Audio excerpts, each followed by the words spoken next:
Halo teman-teman pendengar, selamat datang di podcast Kepo, kajian penuh obrolan. Hari ini kita bakal bahas topik yang relate banget nih sama kehidupan kita, yaitu ordal, orang dalam. Yang dimana fenomena ini katanya bikin hidup lebih gampang. Tapi bener nggak sih kalau lihat dari Islamik banget gitu? Oke, saya ada narasumber. Yang pertama ada Pak Rifki. Saya Rifki Safati Novel Wildan sebagai narasumber yang pertama. Yang kedua ada Saya Muhammad Firdaus Anggoro sebagai narasumber kedua. yang ketiga, Saya Muhammad Said Mungkar sebagai narasumber ketiga. dan saya sendiri sebagai hostnya Noval Aziz. Oke, kita mulai saja ya. Menurut kalian apa sih sebenarnya ordal itu? Kalau di realitas sosial ya nih Pak Haji, jadi ordal itu biasanya akses atau kemudahan yang dapat seseorang karena kedekatan ini ya personal, bukan karena kompetisi ya gitu. Jadi misalnya kayak masuk kerja, naik jabatan, lolos seleksi dan lain-lain kayak gitu sih. Nah, dalam Islam konsep ini tuh sangat menarik karena Islam sangat menekankan keadilan. Jadi kalau ordal itu menyebabkan ketidakadilan, jelas bermasalah secara moral dan agama. Oh, berarti nggak semua kenalan itu otomatis salah ya? Iya. Oke, lanjut. Sekarang masuk ke intinya. Gimana sih Islam itu memandang ordal itu? Islam sangat tegas soal amanah dan keadilan. Rasulullah Shallallahu Alaihi Wasallam pernah bersabda, barang siapa yang kami angkat dalam suatu jabatan, lalu ia mengangkat orang lain karena kedekatan pribadi, maka ia telah berkhianat kepada Allah Subhanahu Wa Taala dan Rasulnya. Jadi ini jelas ya, kalau ordal itu mengabaikan kompetensi, hukumnya jadinya haram. Kalau Pak Syarif? Kalau menurut saya, Islam nggak melarang rekomendasi atau relasi asal orangnya layak. Masalahnya, ordal itu sering dipakai buat melompati orang yang lebih berhak. Oh, berarti ini yang sering bikin sakit hati di masyarakat ya, Pak Nisa. Kalau menurut kalian ini, kalau ordal ini terus dibiarkan, dampaknya seperti apa? Dampaknya yang pertama nih Pak Jis, orang kompeten sering tersingkir. Terus yang kedua itu sistemnya rusak. Yang ketiga muncul rasa nggak percaya diri. Terus yang keempat nih dan akhirnya muncul anggapan kayak percuma jujur, yang penting koneksinya kayak gitu loh. Tapi di dalam Islam juga ini bisa jadi kezaliman struktural. Nah, Allah berfirman dalam Quran surat An-Nisa ayat 58 yang artinya, sesungguhnya Allah menyuruh kamu menyampaikan amanah kepada yang berhak menerimanya. Jadi kalau amanah salah orang, dosa sosialnya bisa panjang. Oh, berarti efeknya ordal ini tuh bisa terus menular ya ke generasi berikutnya dan jangan dibiarkan. Terus ini sebagai muslim kita harus bagaimana agar ordal ini tidak memperpanjang ke generasi selanjutnya. Kalau menurut saya, Pak Aziz, ada dua ya. Yang pertama tuh bangun kompetensi, bukan mental titip orang. Nah, yang kedua tuh kalau kita punya kuasa, jangan pakai orang dalam tuh secara zalim. Yaitu sih. Nah, ada lagi tuh satu, yaitu luruskan niat. Jadi kalau kita dibantu orang, pastikan kita memang layak, lalu tidak merugikan orang lain. Jadi kalau kita tidak bisa jadi rezeki yang itu tidak jadi halal. Iya betul sih, dan yang paling penting nih kayak percaya diri bahwa rezeki itu nggak akan kemana selama asal akan salah alamat gitu loh Pak Jis. Nah, lanjut. Ini ada pertanyaan nih para narasumber terkait yang sering muncul. Kalau kita kenal orang terus dibantu, itu ordal atau silaturahmi? Nah, ini juga penting banget nih untuk diluruskan. Jadi dalam Islam itu silaturahmi itu dianjurkan, tapi memanfaatkan kedekatan untuk melanggar keadilan itu yang dilarang. Kalau silaturahmi, yang pertama tidak menyingkirkan hak orang lain.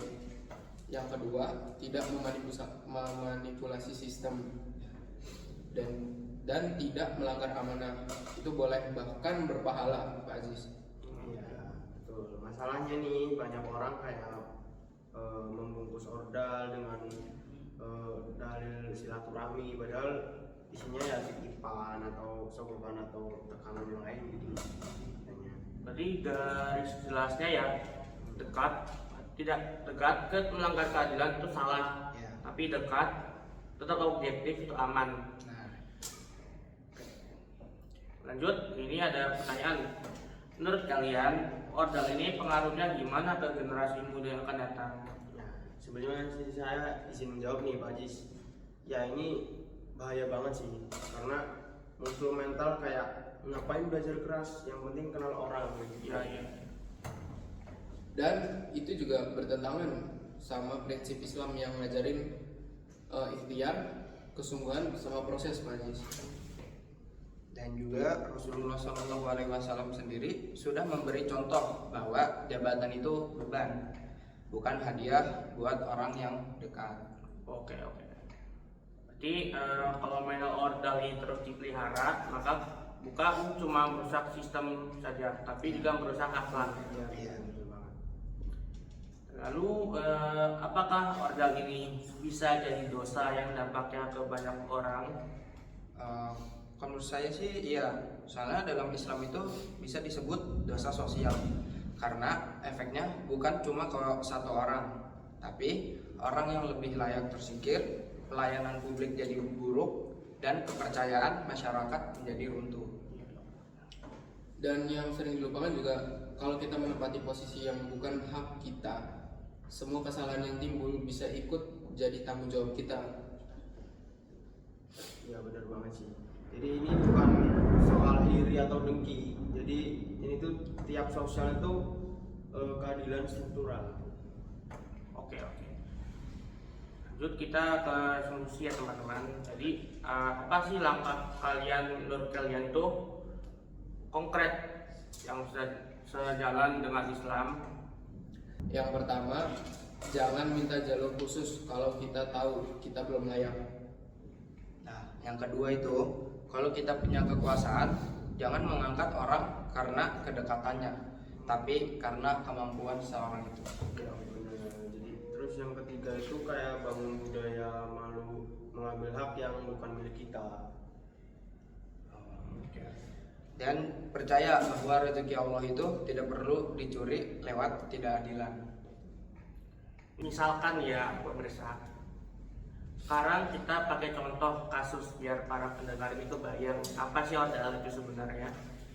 Nah, misalkan ada 2 orang pekerja ini mendaftar kerja, yang satu itu kompeten tapi nggak punya kenalan, dan yang satu lagi itu orang biasa, nah tapi punya koneksi dengan orang dalam perusahaannya. Menurut kalian ini apa yang salah di sini? Kalau menurut saya, yang salah itu prosesnya, bukan orangnya. Jadi kalau sistem memilih karena kedekatan, itu sudah sangat melanggar prinsip adil dan amanah. Ya dan dampaknya juga lebih panjang ya tentunya, kayak karena orang yang nggak kompeten itu bisa bikin yang pertama kayak pelayanannya buruk, terus yang kedua keputusannya salah, terus yang ketiga kayak bahkan kerugian lebih banyak orang. Dan di sini juga Islam mengajarkan apabila suatu urusan diserahkan bukan kepada ahlinya, maka tumbuhlah kehancurannya. Oh, berarti sistem orang dalam ini bukan cuma jurang kecil, tapi suatu pemicu yang bisa menyebabkan kerusakan besar pada sebuah perusahaan. Nah, kalau kadang kan orang tahu tuh itu salah, tapi tetap ambil jalur ordal ya. Itu menurut kalian itu kenapa? Karena gini Pak Aziz, mereka itu kadang takut kalah cepat, terus takut ketinggalan juga, dan ordal juga kenapa gitu loh. Padahal Islam mengajarin kita untuk tenang dan yakin, bukan panik lalu menghalalkan cara. Terus juga kalau hati kita nggak tenang dengan cara yang kita ambil, itu sering jadi tanda bahwa nurani kita itu menolak, walau logika kita itu membenarkan. Oke. Berarti iman itu bukan cuma soal ibadah, tapi juga soal kita mengambil suatu keputusan. Lalu kita akan mensimulasikan pertanyaan pendengar ya. Pertama, kalau ditawari bantuan orang dalam tanpa minta itu gimana?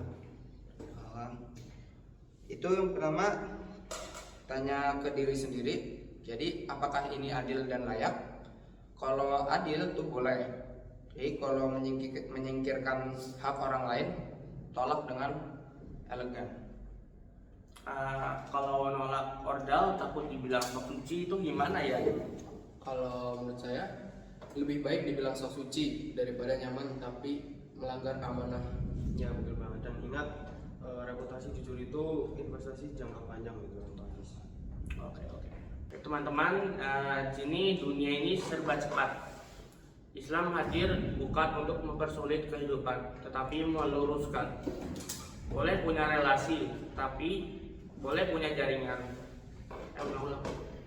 Teman-teman, di dunia ini serba cepat. Islam hadir bukan untuk mempersulit, tetapi meluruskan. Boleh punya relasi, boleh punya jaringan, tapi jangan mengorbankan keadilan dan kemudahan. Karena pada akhirnya bukan siapa yang kita kenal, tetapi siapa diri kita di hadapan Allah yang menentukan nilai hidup kita. Saya Novel Aziz dan para sumber saya kami undur diri. Assalamualaikum warahmatullahi wabarakatuh.